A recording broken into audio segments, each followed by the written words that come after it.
All right, get ready, because today we're taking a deep dive into Hegel's Phenomenology of Spirit. Oh, a classic.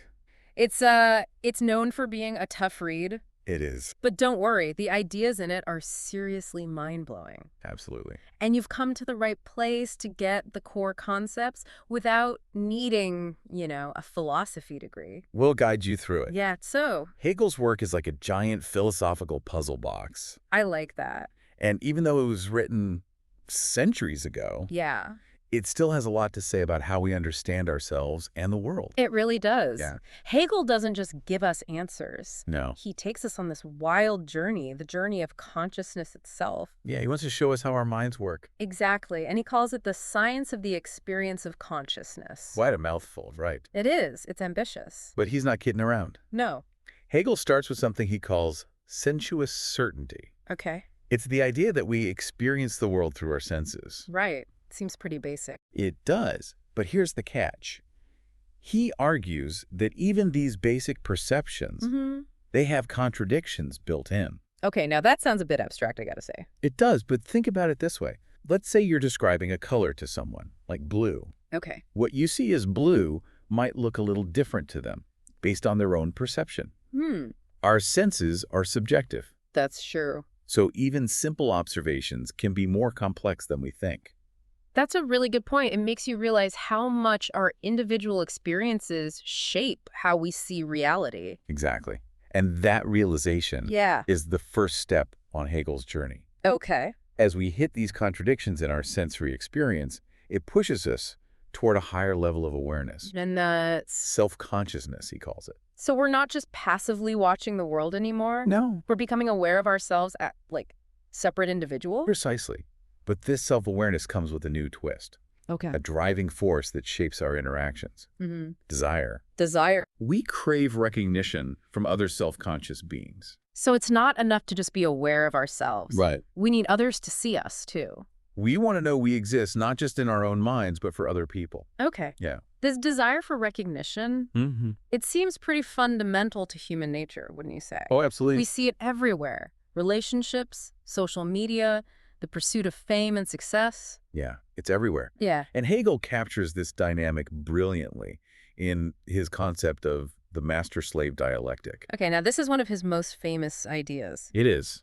And for good reason, it's a bit of a head spinner.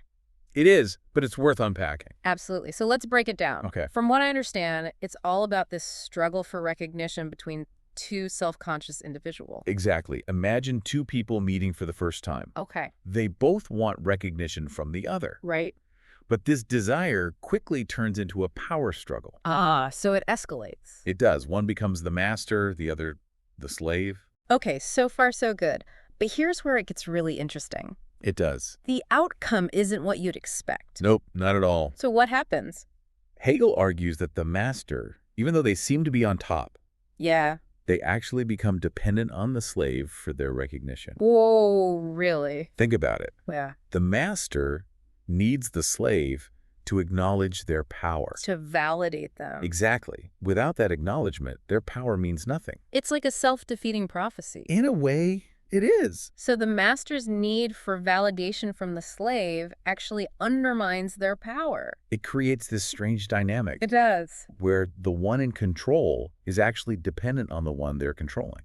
That's fascinating. And meanwhile, Yeah. the slave, through their labor and interaction with the world, they develop a deeper understanding of themselves and their place in things. So you're saying the slave, through their struggles, Yeah, actually achieves a kind of freedom that the master doesn't have. precisely. It's a mind-blowing concept, right? It is. It makes you rethink power dynamics completely. It does. It's not always about who's in control on the surface. There's a lot going on beneath the surface. There are deeper layers at play. Yeah, so we've moved from basic sensory experience to self-consciousness and the desire for recognition Yeah. and this incredible paradox of the master-slave dialectic. Quite a journey so far. It is. Where does Hegel take us next on this journey of consciousness? He guides us into the realm of reason.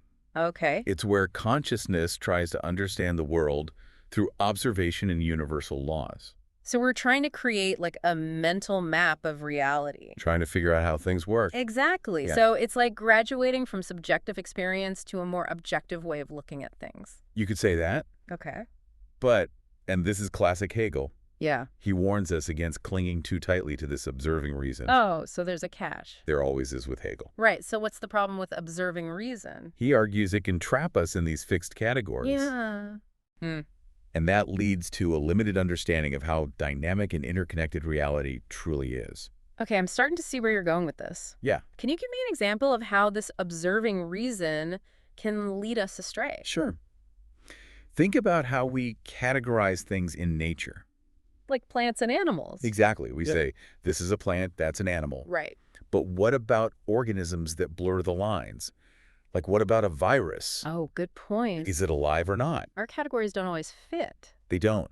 Hegel wants us to move beyond these fixed categories Okay. and embrace a more holistic understanding, And what does he call that? organic unity, where we see the outer as an expression of the inner. So instead of just observing and labeling things, Right. we need to dig deeper. We need to understand the underlying connections. And the relationships. Exactly. But even this approach, as insightful as it is, Yeah. has its limitations. Really? Hegel uses the example of specific gravity to illustrate this. Okay. We can measure the specific gravity of an object. Right. But does that really capture its essence, its true nature? It's like we can get so caught up in quantifying and categorizing things Yeah. that we lose sight of the bigger picture, the underlying reality that connects everything. Precisely. And this realization takes us to the next stage in Hegel's journey of consciousness, Ooh, I'm intrigued, which is... the realm of spirit. All right, now we're talking spirit. Sounds pretty intense. It is where things get really interesting. I'm ready. Good, because that's where we'll pick up next time. Sounds good. Can't wait to unpack this further. It'll be a wild ride. Okay, so last time we were about to enter the realm of spirit. Yeah, it's a big one. It's a little intimidating, to be honest. I get that. Help me out here. What exactly is spirit in Hegel's world? It's where things get really interesting. Okay. Think of spirit as the stage where self-consciousness is trying to realize its freedom. Freedom. Not just freedom from something, Yeah. but freedom to be something. Okay, that's a bit of a head scratcher. It is a bit abstract. What does that even look like in practice? Well, Hegel walks us through a few phases. Okay. First, there's Stoicism. Okay. Imagine someone trying to find freedom by detaching themselves from the world. Becoming indifferent. Yeah. Indifferent to its ups and downs. I get that. Like, just accept what you can't control. Yeah, Stoicism is kind of trendy these days. It is. It's appealing. Yeah. But Hegel says it's ultimately limited. Okay. It denies how much the world affects us Yeah. and how we affect the world. We're not really separate like that. Exactly. So what comes after Stoicism? Hegel takes us to skepticism, Oh, okay. where everything is doubted, questioned. It's a world of constant critique and uncertainty. I mean, it's good to question things, but Yeah, taken yeah. to the extreme, it can be pretty paralyzing. Exactly. Like, how can you even act if you doubt everything? Right. Hegel saw this too. Yeah. Constant doubt can't be the end goal. It's not sustainable. It leads to what he calls unhappy consciousness. Unhappy consciousness. That doesn't sound like a fun place to be. It's not. What is it exactly? Imagine feeling alienated from the world, from yourself, Okay. constantly aware of the gap between how things are. And how they should be. Exactly. It's inner turmoil, Mm-hmm. feeling lost and disconnected. I've definitely had moments of unhappy consciousness. Not fun. No, it's not. So how do we break free from this cycle of stoicism, skepticism, and unhappiness? This is where Hegel introduces one of his most interesting characters, Okay, who? the beautiful soul. The beautiful soul. This person is pure, morally upright, Okay, sounds good so far. but they're also trapped in their own inner world. Okay. They refuse to compromise their ideals, Even if it means. even if it means disengaging from the messy realities of life. So they're like the ultimate idealists. You could say that. But what's wrong with having strong morals? Nothing wrong with that. Yeah. But Hegel says the beautiful soul gets so fixated on their own purity Mm-hmm. that they fail to actually engage with the world. Ah, so their ideals don't have any real impact. Right, they end up isolated. Okay. Their ideals vanish like vapor. Wow, that's a powerful image. It is because they lack the grounding of real-world action. So true freedom isn't just about inner purity. It's not. It's about connecting our ideals with the complexities of life. Exactly. And this brings us to the next big stage in Hegel's journey, Which is? the realm of religion. Okay, so now we're shifting from individual struggles with freedom Yeah, to something bigger, more collective. exactly. So religion is like this bridge between individual consciousness and something more universal. You could put it that way. Okay, so how does Hegel see religion fitting into this whole journey? Well, he sees it as a crucial step in the evolution of spirit.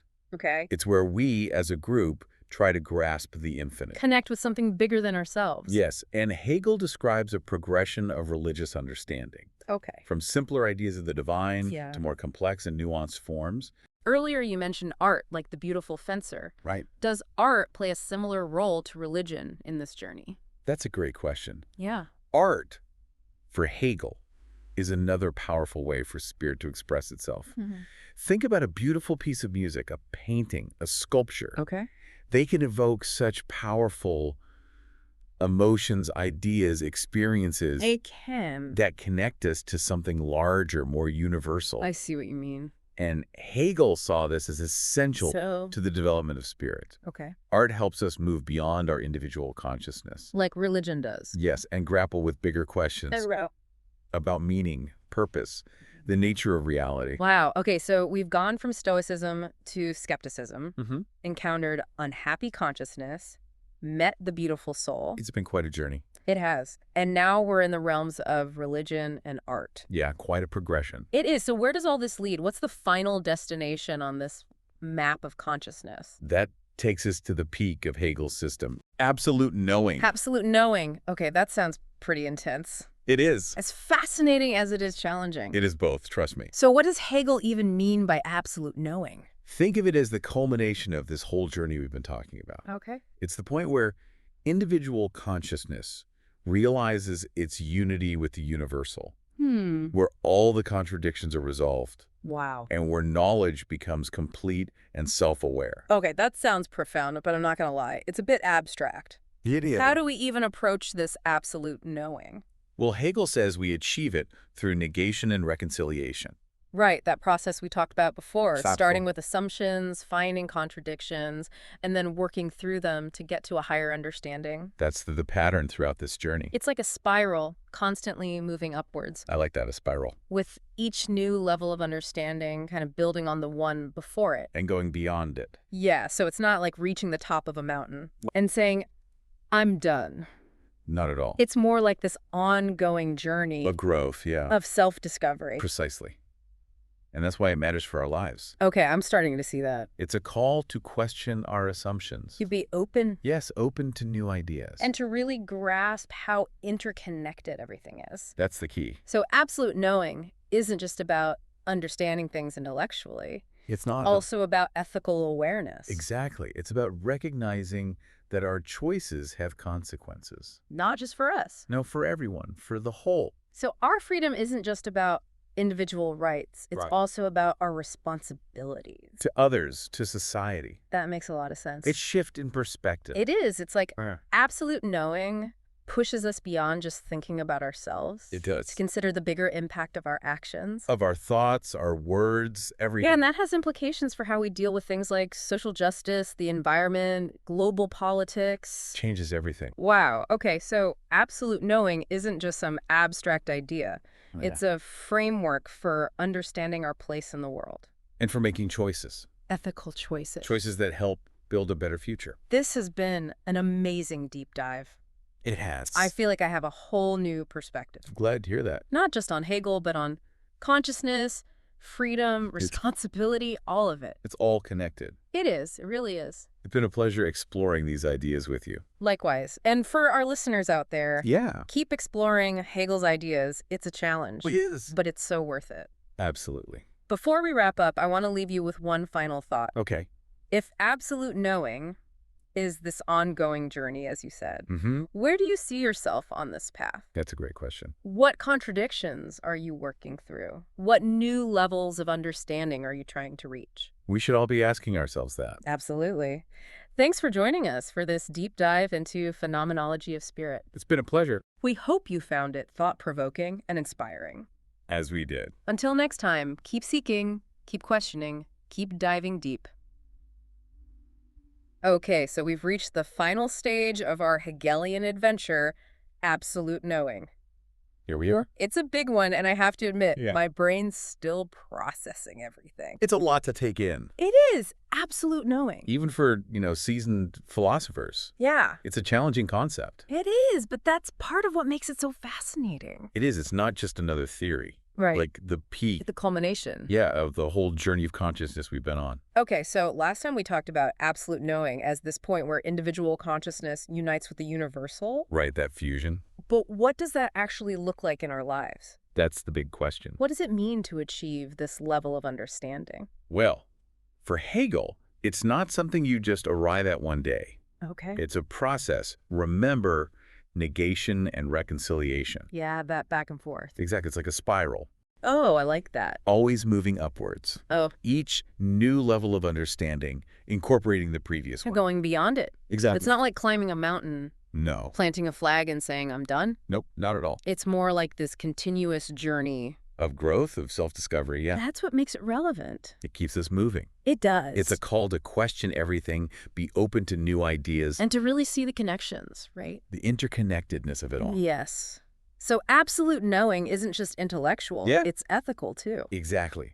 It's about recognizing that our choices, Have consequences. it's not just for ourselves, but for the whole web, So freedom isn't just about individual rights, then Right. it's also about responsibility. to each other, to society.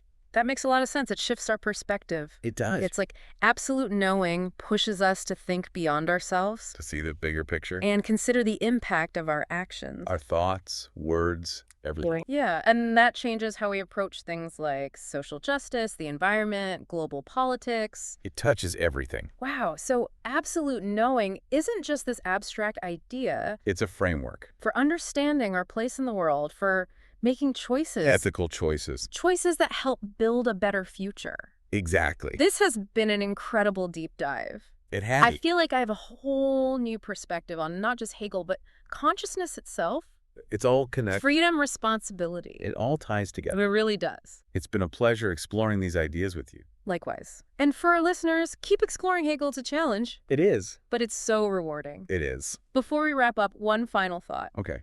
If absolute knowing is this ongoing journey, Mm-hmm. where do you see yourself on that path? Good question. What contradictions are you grappling with? What new levels of understanding are you trying to reach? Those are questions for all of us. They are. Thanks for joining us on this deep dive into phenomenology of spirit. It's been a pleasure. We hope you found it as thought-provoking and inspiring as we did. Keep those minds working. Absolutely. Until next time, keep seeking, keep questioning, keep diving deep.